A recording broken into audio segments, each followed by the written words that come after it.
Vambora, Juliano Medeiros, muito bem chegado, tudo bem? Tudo bem, Mauro? Bom dia para você, bom dia para a Rebeca. Prazer mais uma vez estar aqui no café da manhã da Fórum. Tudo É bem? isso aí, legal. Bom Tudo bem, dia, uma Rebeca. sexta-feira a gente espera a sexta, né? Eu sextou sempre, ainda mais com Copa do Mundo rolando e tudo, animado, mas foi barra pesada aqui, até o Edgar Pitino, aqui da Fórum, me escreveu, falou, que barra pesada esse Fórum Café, a gente mostrando os números do Fórum Brasileiro de Segurança Pública, né? 75 mil casos de estupros registrados, com as subnotificações que uma pesquisa do IPEC mostrou, do IPEA, desculpa, demonstrou agora em março deste ano, né? Apenas 8,5% dos casos de estupro registrados em delegacia e 4% nos hospitais. Nós podemos falar de aproximadamente 880 mil casos de estupro ano passado no Brasil. Né? É a conta do bolsonarismo chegando aí. É chocante, né? Chocante, porque, na verdade, quando a gente fala que o Brasil viveu uma ofensiva conservadora, reacionária nos últimos anos, a gente sempre pensa, né, Mauro, a expressão dessa ofensiva, dessa onda conservadora, a gente pensa nela, o impacto que ela tem nos direitos sociais, né, as privatizações, o estrangulamento do orçamento público. A gente pensa ela em termos da disseminação do discurso de ódio contra minorias, contra setores historicamente vulneráveis ou excluídos da sociedade. A gente pensa nessa ofensiva reacionária e conservadora na defesa do armamento, na relativização de vários tipos de crimes, mas ela também tem uma certa dinâmica para se entranhar no imaginário social também. Quer dizer, o Brasil é um país estruturalmente racista, é um país estruturalmente... É a nossa herança maldita colonial, né? Quer dizer, o tripé, né, que envolve aí a presença do colonialismo hoje na forma de espoliação imperialista, capitalista, o racismo estrutural e o patriarcado na sua expressão mais violenta, né? E quando essa ofensiva conservadora ganha espaço na sociedade, ela reforça essas três dimensões, né? Então, nós temos uma dinâmica mais agressiva na economia, na retirada de direitos, na precarização do mundo do trabalho, né? No enfraquecimento dos instrumentos de proteção social. Nós temos mais letalidade policial contra os negros, mais exclusão, mais racismo ambiental, e nós temos também contra as mulheres uma ofensiva de violência, de ataques aos direitos. Então, a conta chegou, eu acho que é uma boa expressão essa que você usou, sabe, Mauro? Porque ninguém convive com uma ofensiva tão pesada de conservadorismo impunemente. Isso tirou vidas, isso legitimou ações violentas, isso atacou direitos sociais. Na pandemia, isso causou a morte de milhares de brasileiros e brasileiras, na sua maioria pessoas pobres, né?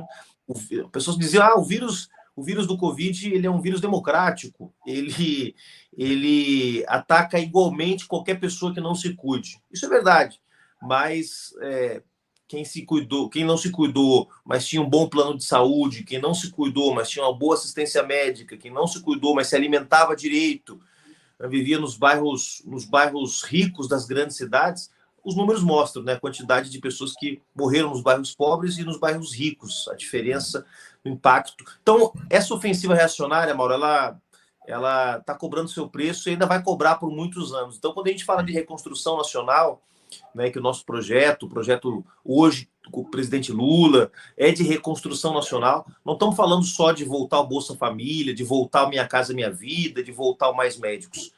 É de restituir um ambiente mínimo de tolerância, respeito, inclusão, que a gente estava começando a construir nesse país cuja história é marcada por processos de violência, né? Acho que você traz uma questão, a gente vinha debatendo aqui mais cedo, não é que o Brasil era um paraíso e aí o bolsonarismo transformou ele no inferno. Não, o Brasil, né, os feminicídios, a violência, a tortura nas delegacias, nas prisões, sempre aconteceu.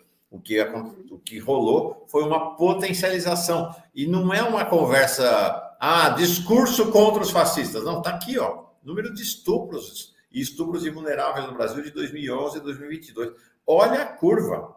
Olha a curva a partir de 2016, né? Porque, na verdade, a potencialização vai começar lá pós-golpe, quando foi rompida o pacto democrático no país. Ela começa a explodir exatamente em 2016. Então, relação direta, né, com a ascensão da extrema-direita no Brasil. Chega mais, Rebeca. Você não conhecia o Juliano ainda, né? Ainda não. Tudo bem, Juliano? Prazer te conhecer, falar contigo aqui nessa sexta-feira, viu? Prazer é meu, Rebeca. Muito bom. Peguei Queria... aí o... Você vai perguntar, não? Não, vai você, por favor. Eu peguei essa última parte da sua fala, né, sobre a reconstrução do Brasil, no sentido de combate mesmo ao fascismo, né, a essas coisas que estão aí impermeadas já na sociedade. E aí, essa semana eu participei de uma discussão, Mauro, que me perguntaram, né, como que a gente pode, então, mudar esse imaginário coletivo que se formou por conta do bolsonarismo nesses últimos anos, que medidas a gente, enquanto esquerda social, política, institucional e tudo mais, podemos adotar para frear, de fato, isso, né?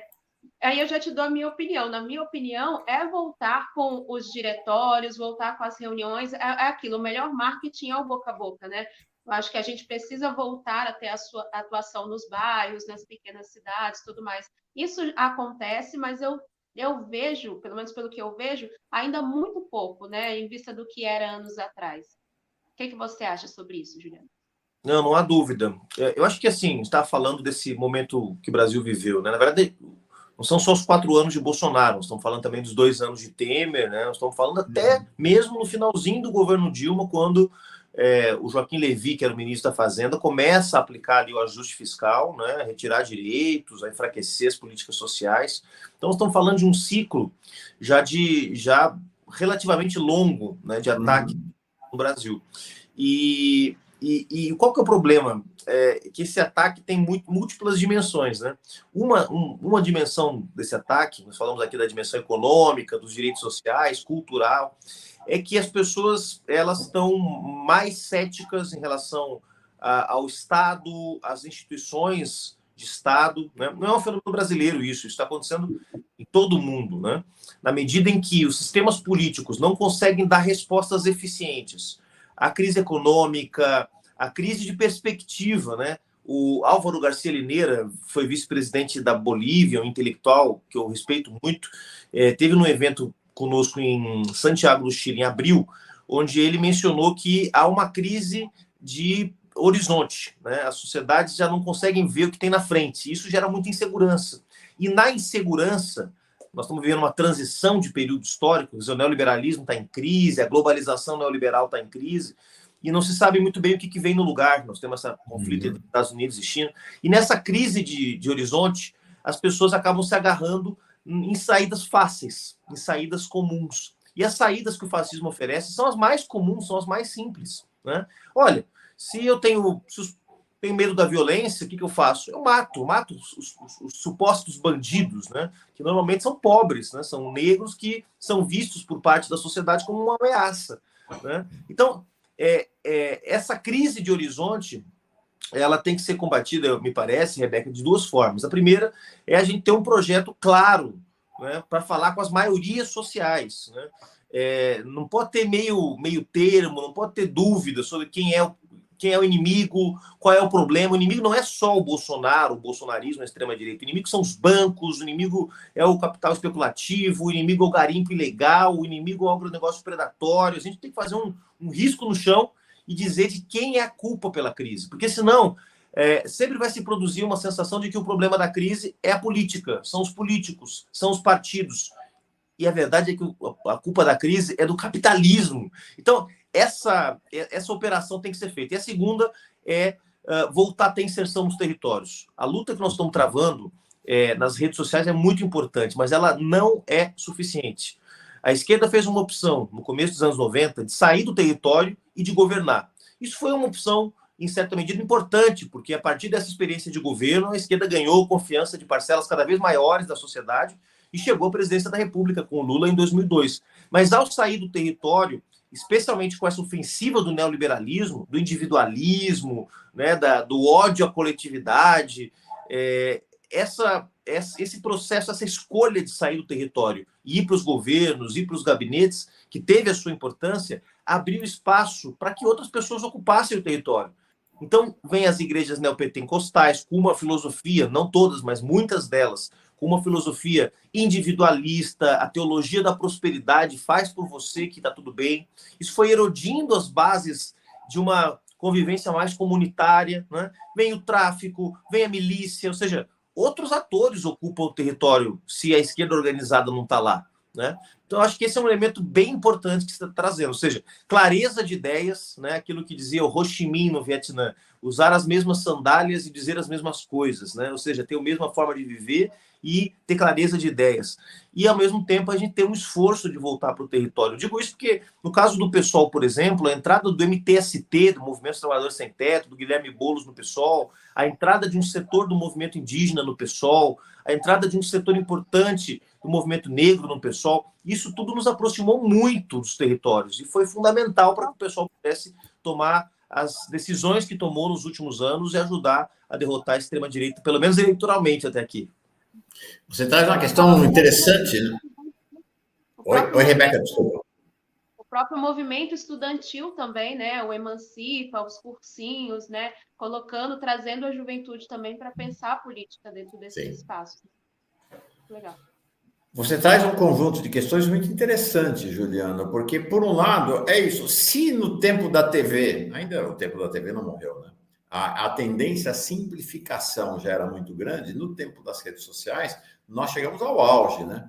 As redes sociais demandam fórmulas simples, simplificadoras, e quem tem as fórmulas simples e simplificadoras é a extrema-direita.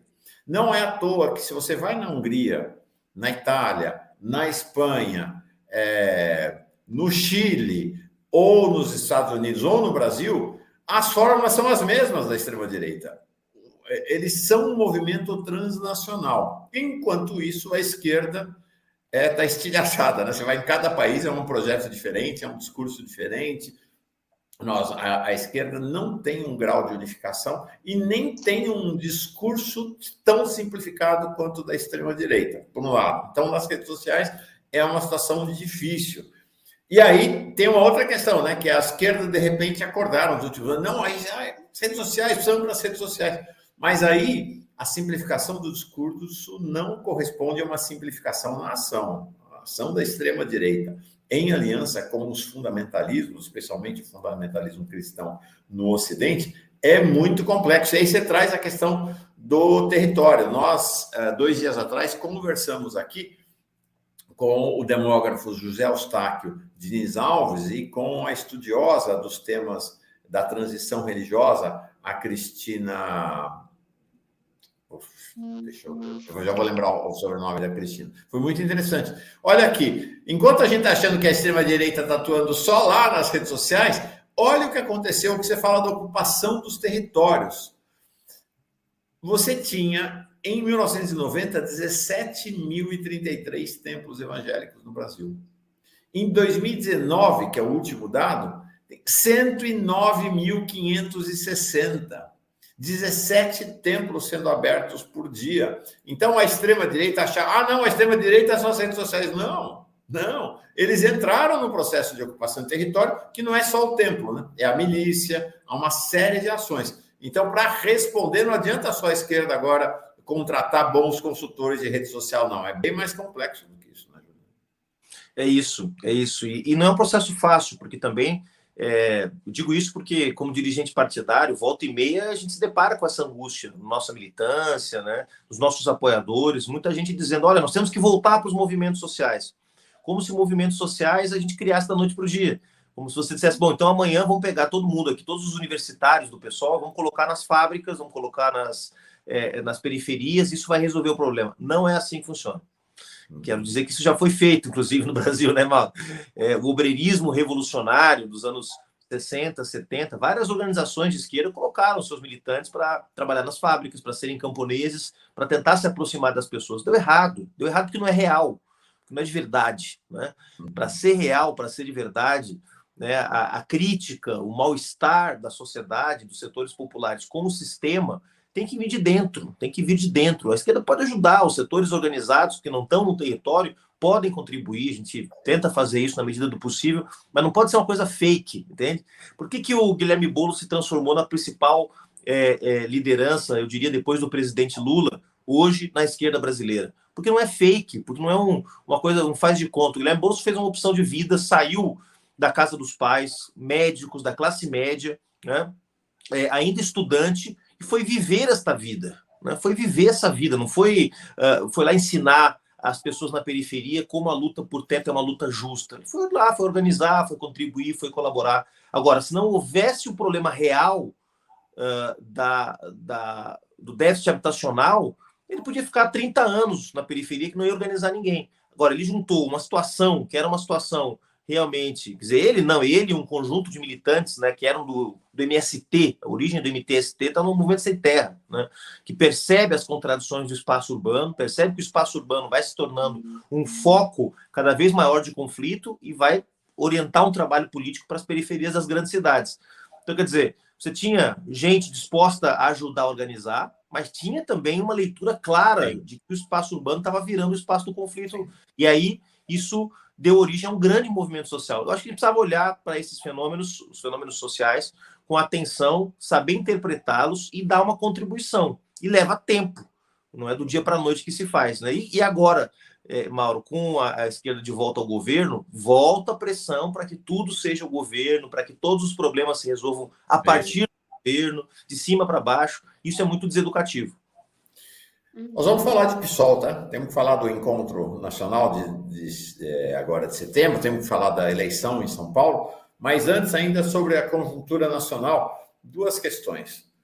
Uma a gente tem tematizado aqui. Primeiro, esta prisão ontem chama muito a atenção, né? Essa prisão ontem desse Diego Ventura, que participou lá do 8 de janeiro, foi um dos líderes do 8 de janeiro, ele foi preso num evento semi-clandestino. Você procura, não tem notícia desse evento no Google, nas redes sociais, em nada, chamada Assembleia Nacional da Direita Brasileira. O que indica, eu no 9 de julho estava aqui em Brasília, Juliano, fiquei muito impressionado porque teve uma marcha de novo da extrema-direita descendo pela esplanada dos ministérios. É claro, era menos gente, eram 600 pessoas, mas estava lá o Eduardo Bolsonaro comandando.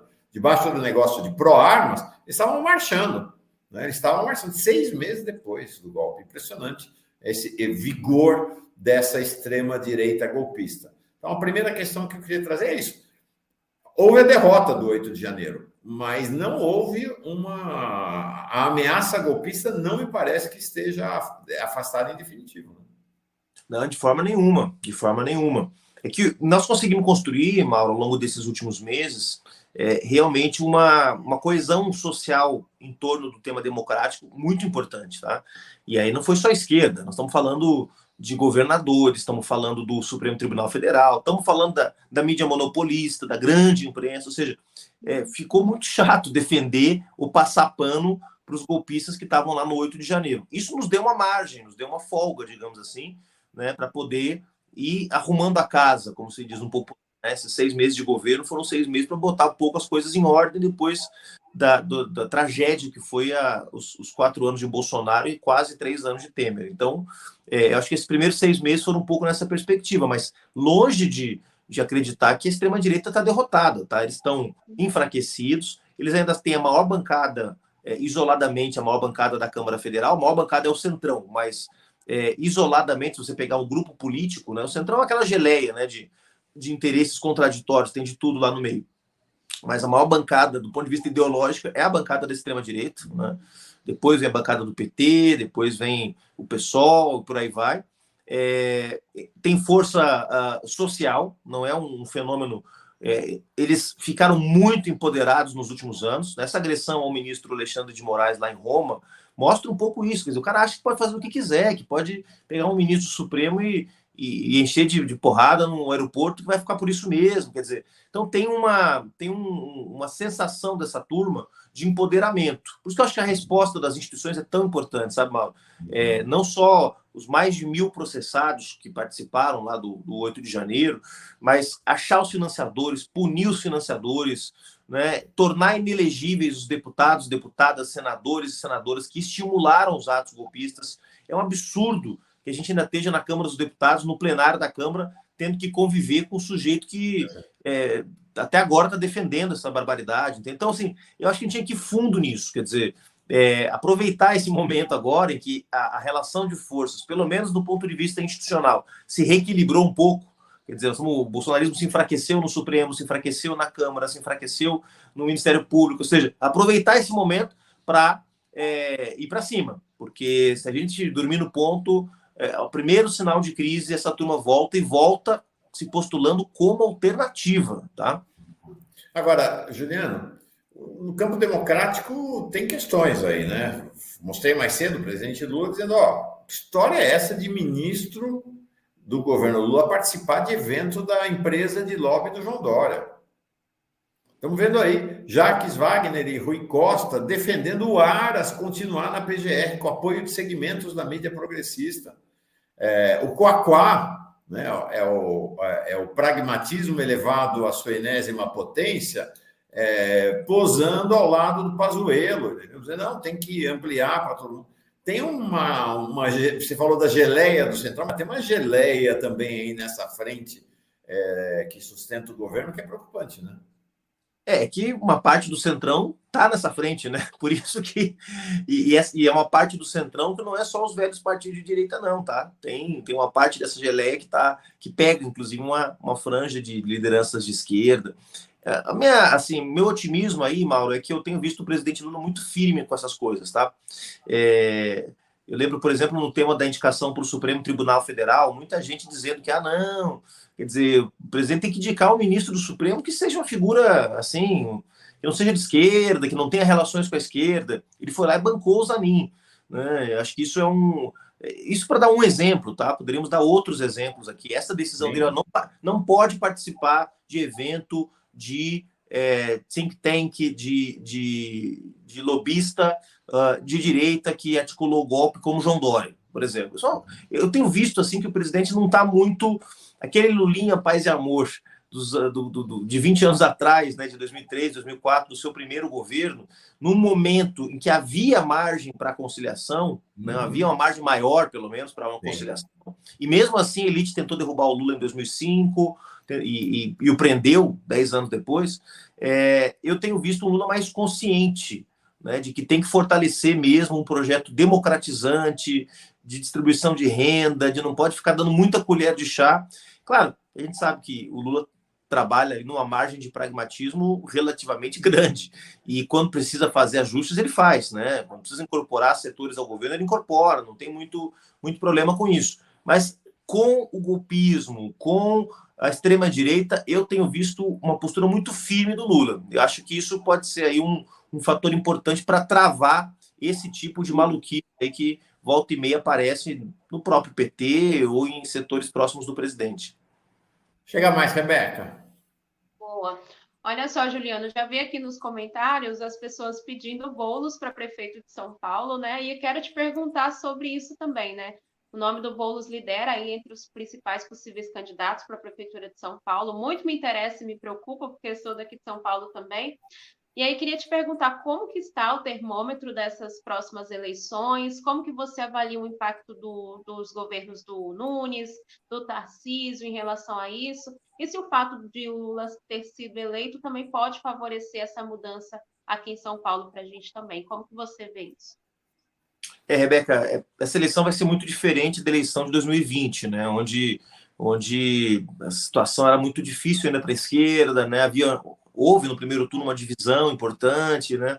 Então, acho que vai ser uma eleição diferente. Claro, nesse momento, o Boulos está concentrado no mandato dele de deputado federal, a primeira experiência dele como parlamentar, né? Como ocupando um cargo público, então está muito focado em ter conquistas. Ontem foi sancionado o projeto que cria as cozinhas solidárias como política pública, né? Uma iniciativa fantástica do MTST, que agora é política pública, quer dizer, vai ter todo um regulamento para poder funcionar em todo o Brasil, as cozinhas solidárias, que é uma política de combate à fome fundamental.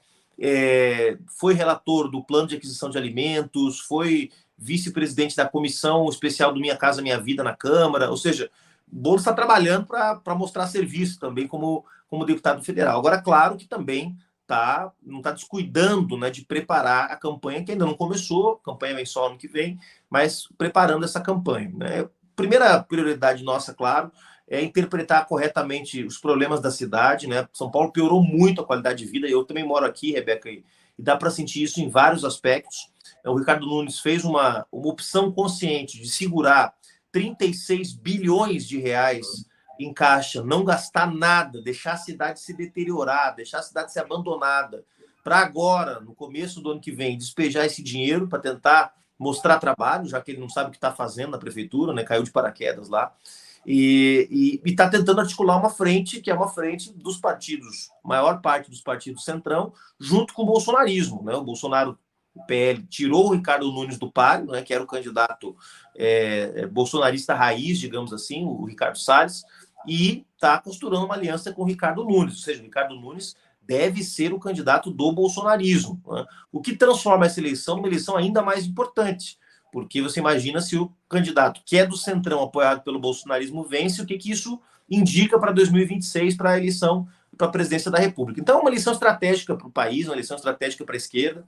A gente está conversando com os demais partidos do campo da esquerda. Eu estou muito otimista que a gente vai construir uma unidade aqui importante, pelo menos aí entre as duas federações, Rede, PSOL, PT, PCdoB e PV. Eu acho que essa é a base inicial, digamos, de qualquer construção no âmbito partidário. Vamos tentar conversar com os demais partidos, mas com o máximo de respeito, entendendo que outras candidaturas também são legítimas, e criar um ambiente de diálogo, de entendimento, para poder virar o ano aí com a campanha, uma pré-campanha aí mais estruturada, e a gente começar a enfrentar, porque nós não vamos ter, Rebeca, em hipótese nenhuma, as mesmas condições, a mesma paridade de recursos que o Ricardo Nunes tem. Ele tem o apoio dos grandes empresários, ele tem o apoio das empresas que têm concessões públicas, ele tem o apoio de uma parte da imprensa, ele tem bilhões de reais em caixa, ele controla a Câmara de Vereadores, ou seja, nós não vamos ter isso para disputar. O que é que nós vamos ter? Podemos ter unidade, soluções concretas e corretas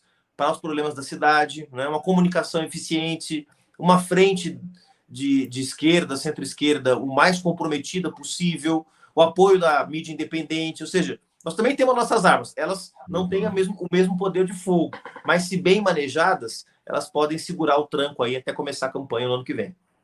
Boa. A gente tem uma situação que é o Boulos muito na frente nas pesquisas, ele está muito bem nas pesquisas, de fato, mas, por outro lado, essa frente ampla da direita, né, da extrema-direita ao centrão, ao redor do Ricardo Nunes, eles, de fato, estão conseguindo, pelo menos até o momento, costurar uma frente da direita, do centrão à extrema-direita, em São Paulo, com um caixa brutal na prefeitura, né? E já deu para ver, Juliano, que o jogo vai ser vale tudo, né? Essa semana, numa reunião com os secretários, Ricardo Nunes disse que é para ignorar o Tribunal de Contas do município. Teve secretário até que ficou assim, porque sabe disso, né? Vai ignorar o Tribunal de Contas do município, o pessoal sabe que a hora que deixar o governo, o tamanho da encrenca que vai ter pela frente. Então, vai ser a ideia de um rolo compressor mesmo para tentar combater o Boulos. Você vê possibilidade de ampliação desta frente de esquerda? A Glaze baixou o centralismo democrático, né? Tinha um pessoal aí do PT querendo fazer gracinha, querendo aderir ao Boulos, né? O pessoal do clã Tato em São Paulo, mas a Glaze já falou, não tem nada disso. O Lula já deixou claro também que o PT vai marchar com o Boulos. Agora, dá para ampliar? A Tabata, por exemplo, você acha que é possível uma conversa com ela? Eu acho que dá para ampliar, né? Do ponto de vista partidário, não muito, porque não são muitos os partidos que estão dispostos a rejeitar as ofertas do Ricardo Nunes, né? Eu acho que nós temos aí os partidos que são do campo da esquerda e centro-esquerda, além das duas federações, a Federação do PSOL e a Federação do PT. Nós temos que manter conversas com o PSB, embora eu reconheça que a candidatura da Tabata ela é legítima, e vou dizer mais, eu acho que a candidatura da Tabata, além de legítima, ela pode, inclusive, cumprir um papel, tá? Porque na medida em que ela pode chegar em setores da sociedade que possam ter algum tipo de resistência em votar num candidato de esquerda raiz, vamos dizer assim, né? E isso no segundo turno pode ter um peso importante. O que o Ricardo Nunes vai tentar fazer, Mauro, é antecipar o segundo turno para o primeiro, ou seja, ele quer sugar todas as forças de direita, né, para tentar terminar o primeiro turno em primeiro lugar, para tentar terminar o primeiro turno, antecipar ao máximo o segundo turno para o primeiro, tá? E quem sabe até concentrar numa polarização com o Boulos uma disputa que possa se resolver no primeiro turno. né? Essa é a tática dele, né? Eu acho uma tática arriscada, porque antecipar a eleição para o primeiro turno, ele pode terminar em primeiro, pode terminar em segundo, né? Então, esse aqui é o risco, né? Você imagina que o Tarcísio vai ter um papel relevante? O Tarcísio vai com o Ricardo Nunes até o talo, vamos dizer assim, né? Até aqui em cima, ou ele também tem algumas cautelas em relação ao Ricardo Nunes por conta da competição da liderança da direita em São Paulo? Eu acho que ele não se engajou ainda, viu, Mauro? O Ricardo Nunes tem feito todo tipo de floreio. Teve um evento recentemente, eu não vou lembrar agora, acho que é de uma coalizão de empresas pelo clima, alguma coisa assim, em que o Ricardo Nunes usou 70% do discurso dele para elogiar o Tarcísio, tá? Então, o Tarcísio estava lá, né? Então ele está de olho nisso, até porque a avaliação do Tarcísio, como o Tarcísio é uma figura um pouco mais discreta, a avaliação dele não está baixa na capital, tá? Pesquisas mostram que ele tem uma avaliação aí parecida com a do presidente Lula na capital, na casa dos 50%, 55%, né? Diferente da avaliação da prefeitura do Ricardo Nunes, que é negativa, né? Majoritariamente negativa. Então, eu acho que ele vai tentar, sem dúvida nenhuma. Vamos ver se o Tarcísio vai...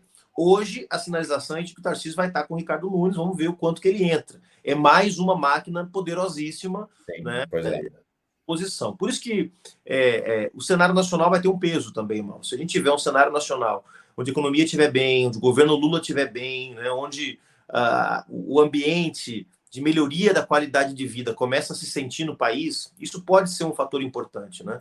Se o país estiver com dificuldade, se o Centrão estiver nos sabotando, se a gente não conseguir entregar o que está prometido, isso impacta as campanhas municipais também. Então, é claro que o presidente Lula é um cabo eleitoral extraordinário em qualquer circunstância, né? Mas esses apoios, seja do governo do Estado, seja do governo federal, eles pesam na medida em que esses governos são bem avaliados, né?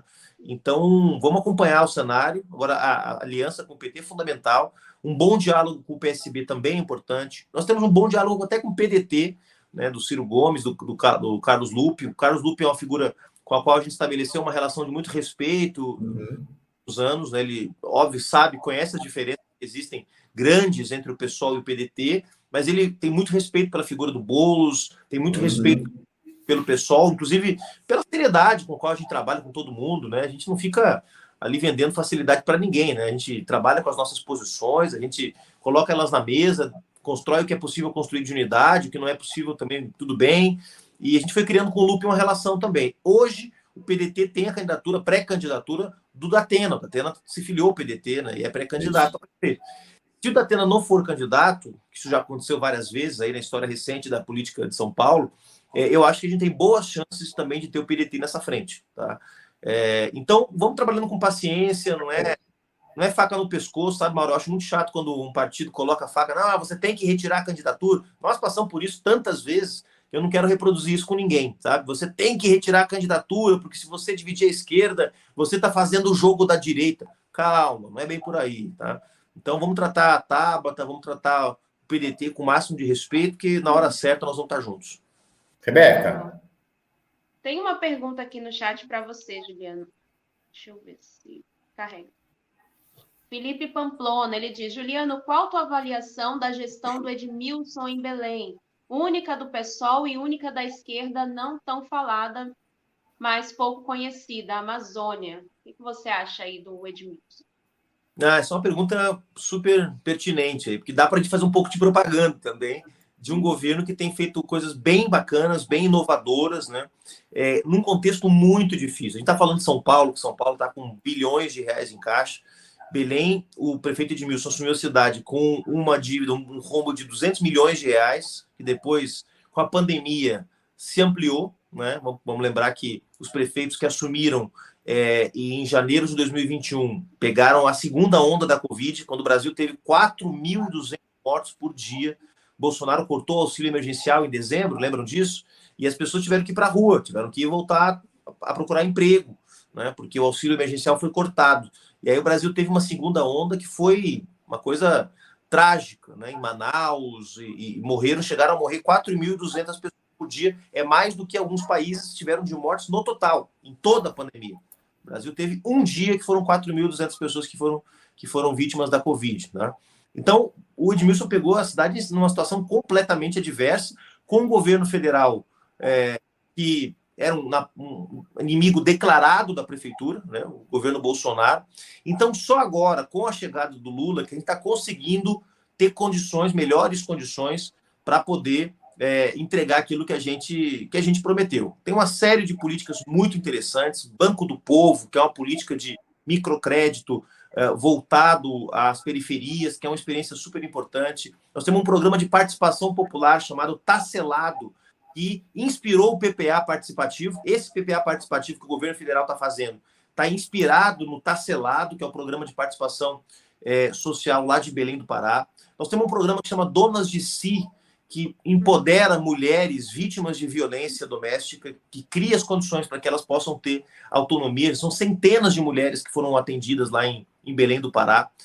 Então, tem uma série de iniciativas que são muito interessantes, que são inovadoras. Tem um programa de alfabetização com o MST e com o governo de Cuba, que vai acabar com o analfabetismo em Belém até o final da gestão do Edmilson Rodrigues, e vamos ter a COP, a Conferência do Clima das Nações Unidas, em 2025, que hoje está girando toda a agenda da cidade para a COP, né, com programas de habitação popular, de zeladoria. Então, Belém está vivendo um renascimento, mas é um renascimento que podia ter começado antes se a gente não tivesse pego uma prefeitura tão arrebentada, se não tivesse uma pandemia.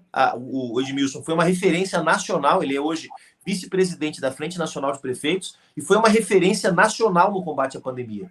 Foi um dos prefeitos que, ao contrário do que defendia o Bolsonaro, impôs medidas de controle sanitário muito rigorosas, né? Então, acho que é uma experiência bacana, mas muito pouco falada ainda. Para encerrar, Juliano, só antes de encerrar, eu fiquei devendo o nome de duas mulheres aqui. A jogadora da Espanha, que é considerada hoje a melhor do mundo, que é Alexia Putellas, entrou só no segundo tempo do jogo da Espanha, não fez gol. A Espanha está numa super crise lá, a seleção espanhola com o técnico lá. E fiquei devendo o nome da Cristina Vital da Cunha, né? A Rebeca me lembrou aqui que teve aqui anteontem, ela que é uma grande especialista em transição religiosa. Para encerrar, Juliano, e aí mais uma observação, para quem acha que o Tarcísio está indo para o centrão, está saindo da extrema-direita para a direita tradicional, o Bolsonaro, semana que vem, está indo para São Paulo. Adivinha onde o Bolsonaro vai dormir? Lá no Palácio dos Bandeirantes, né? Então, sem ilusões em relação a Tarcísio. Em setembro, final de setembro, acontece o Congresso do PSOL. Há uma grande expectativa. Eu sei que tem várias teses já sendo inscritas para o Congresso. Basicamente, duas grandes posições. Uma posição, que é o PSOL, manter-se como base do governo, com um apoio praticamente irrestrito ao governo, e a segunda posição, que é uma ideia de um apoio crítico, com um tom de criticidade mais aceso. Essa posição expressou-se na votação da reforma tributária, né, na qual Sâmia, Fernanda Melchiona e o Glauber Braga se abstiveram, não votaram a favor da reforma tributária. O pessoal já tinha no arcabouço também feito uma votação contrária à ideia do arcabouço. Como é que está esse jogo interno? Eu sei que você e Boulos tem uma tese que vocês estão articulando juntos ali. Como é que está qual a perspectiva para o Congresso do PSOL?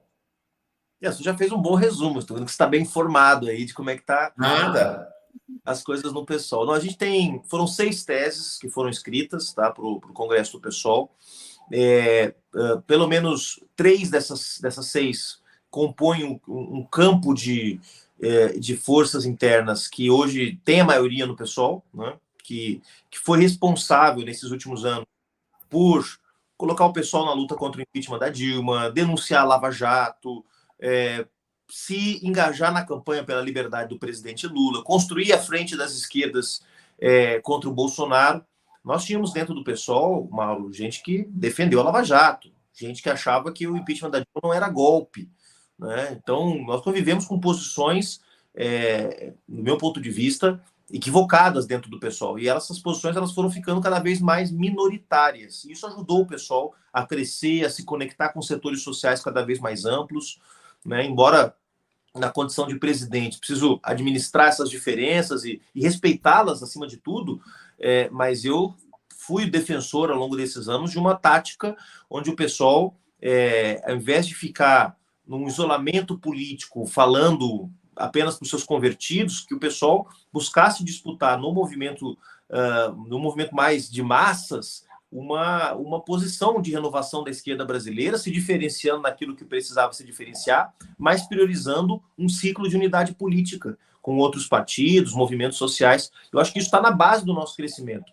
Se você olhar a bancada do PSOL hoje, você tem basicamente ativistas que vêm do movimento educacional, do movimento LGBT, do movimento de moradia, do movimento indígena, né? Gente que veio nesse novo ciclo de crescimento do PSOL, que veio a partir de uma abertura que o PSOL teve para incorporar esses atores e para dizer, olha, vamos juntos construir a resistência e a defesa dos direitos sociais com o maior número de aliados possível, mas, quando não for possível, também manter nossas posições. Então, esse bloco, vamos dizer assim, de teses que são majoritárias hoje no PSOL, eu acho que a tendência, eu não posso cantar vitória antes do tempo, nem fazer campanha antecipada, a tendência é que esse bloco, que hoje é majoritário, se mantenha majoritário, talvez até com uma margem um pouco maior aí a partir do Congresso. O Congresso acontece no dia 29, 30 de setembro e 1º de outubro, em Brasília. E no mês de agosto acontece a eleição dos delegados. Então, durante todo o mês de agosto, até comecinho de setembro, acontecem as etapas municipais do Congresso, onde os nossos filiados, todo filiado, do presidente do partido, a pessoa que se filiou agora no prazo regimental, que era abril, todo mundo vai ter o mesmo direito de fala, de voto, de apresentar suas ideias. As pessoas vão votar em uma das teses e a partir desse processo de votação, são plenárias, não é a votação, o sujeito vai lá na sede do partido, coloca uma cédula na urna e vai embora. Não, são plenárias, tem debate, você tem que ficar na plenária, você tem que participar do debate para poder votar no final. E aí, a partir dessa votação em agosto, a gente já deve saber aí, meados de setembro, como é que vai ficar o resultado do Congresso. Eu posso voltar aqui para contar para vocês também. Quero saber. Se eu entendi bem, veja se compreendi. A tendência, o que você falou, né? O Congresso é Congresso, está em aberto, mas a tendência é o PSOL afirmar uma posição em relação ao governo Lula de apoio com independência. A posição que foi aprovada no Diretório Nacional nosso em dezembro é, de que o PSOL é base do governo Lula. Ou seja, nós vamos buscar seguir sempre que possível as orientações do governo nas votações do Congresso, no apoio de suas políticas de reconstrução nacional. Agora, quando as propostas, no nosso ponto de vista, no nosso entendimento, não colaborarem com esse processo de reconstrução nacional, nós vamos ter liberdade para fazer a crítica e para nos diferenciar. Então, eu não uso o termo independência, Mauro, porque independência dá uma sensação, eu vou... Liberdade de crítica, acho que é uma boa palavra. Por sinal, deixa eu te falar uma coisa. O Republicanos, o PP, o Lira, todo mundo ali está querendo entrar na base do governo, mas preservar sua liberdade de crítica, e não tem crise nenhuma com eles. Ninguém reclama. Eu não vejo lá ninguém do governo Lula reclamando pela liberdade de crítica do Lira, por exemplo. Não tem, né? Então, o pau que bate em Chico, bate em Francisco, né? Não, e veja só, Mauro, essa coisa de que o PSOL é um partido rebelde da base, isso é uma bobagem, tá? 82% das orientações do governo o pessoal seguiu, ou seja, nós divergimos em 18% apenas, isso é quase nada, tá? Então, a imensa maioria das votações que o governo está orientando, e vamos dizer que nesses 18%, tem matérias que o governo orientou, mas que não são do governo. Então, vou dar um exemplo, tem uma MP que o Bolsonaro editou e que estava caducando no primeiro semestre, e o governo, não sei por que, orientou a favor daquela MP. A gente votou contra porque era a MP do Bolsonaro. Então, se você pegar só as medidas que saíram do governo, talvez esse índice seja maior ainda. Então, assim, a gente se deixou em matérias que são importantes, em algumas delas, mas a imensa maioria das políticas a gente tem no governo. Então é isso, né, Rebeca? Alguma questão mais? Podemos encerrar, liberar o Juliano. Boa. Vamos embora? Agosto e setembro, o Juliano de volta aqui, com toda certeza. Com toda certeza. Obrigado, Juliano. Teve alguém que escreveu aqui, perdi. Gostei muito desse jovem. Enquanto as pessoas acharem que eu sou jovem, eu tô contente, Maro. Obrigado. Bom final de semana para vocês. Em breve a gente está de volta. Tá legal. Um abração.